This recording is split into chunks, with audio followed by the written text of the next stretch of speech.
ఒక ఉద్యోగి అతని మోటార్ సైకిల్ని గంటకు 40 కిలోమీటర్ల వేగంతో నడిపితే అతని ఆఫీస్కి 12 నిమిషాలు ఆలస్యంగా చేరుతాడు. ఓకే, దూరం ఎంతనో తెలియదు, రైట్.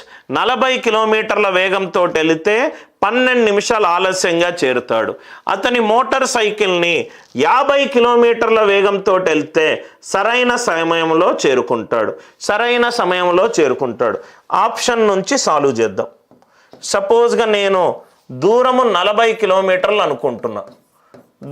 40 కిలోమీటర్లు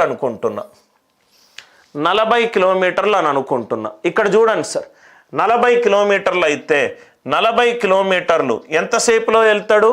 రైట్, ఫస్ట్ థింక్ 40 కిలోమీటర్లు అని అనుకుంటే 40 కిలోమీటర్స్ పర్ అవర్ అవుతే 12 నిమిషాలు లేట్ అట. 50 కిలోమీటర్లు పర్ అవర్ అయితే రైట్ టైం అవుతా. ఆన్సర్ నుంచి వద్దాము. 40 కిలోమీటర్లు వేసుకుంటే 40 కిలోమీటర్లు పర్ అవర్ అయితే గంట తీసుకుంటాడు. అదే 50 కిలోమీటర్ల పర్ అవర్ అవుతే ఎంత తీసుకుంటాడు సార్?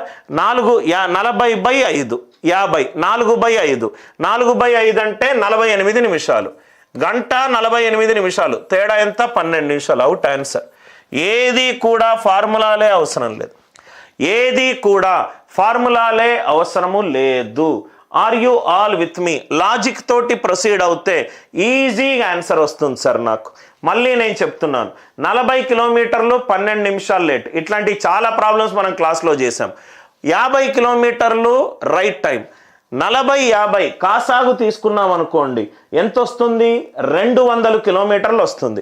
అంటే ఇది 5 గంటలు, ఇది 4 గంటలు. 5 గంటలు 4 గంటలు తేడా ఎంత? గంట అంటే 60 నిమిషాలు. 60 నిమిషాలకు 200, 12 నిమిషాలకు ఎంత? 60/5 12, 200/5 40. ఆన్సర్ నుంచి కూడా మనం క్వశ్చన్ రాబట్టు.